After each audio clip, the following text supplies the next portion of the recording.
Hey guys, welcome back to Tasty Tuesday. Today we'll be making peanut butter rolls, and what you'll need is a piece of bread, and then you'll also need a roller. I couldn't find it, but I'm improvising, so I'm using a cup.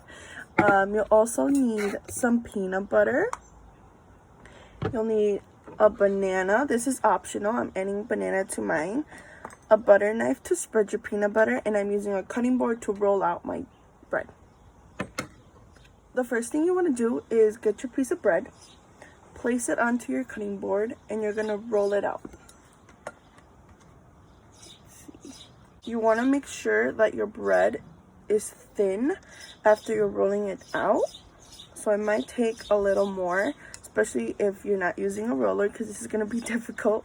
But just keep rolling, and then I'll show you how thin it should. So after you roll out your piece of bread, it should be looking like this. It should be really thin so you're able to roll it. Next, you're going to add your peanut butter. So you're going to add your peanut butter into here. Add as much as you guys want. Some people like more peanut butter than others. Another alternative that you guys can use if you guys don't like peanut butter or you're allergic to it, you guys are welcome to use Nutella. Alright, so this is how much peanut butter I'm going to put. Then I'm going to cut some bananas and put it on here. I'm going to be using a little bit of banana, so I put a couple pieces. And then it's the fun part. So I had to move places so that you guys could see what I was going to do.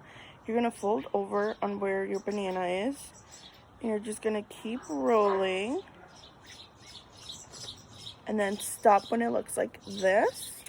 And then you're going to cut it into rolls.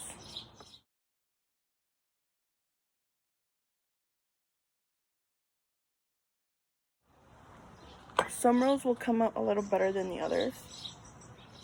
So I hope you guys enjoy your rolls, and I hope you guys had fun doing this video.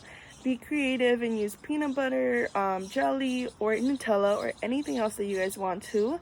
And I hope you really enjoyed it, and I can't wait to see you next time. Bye!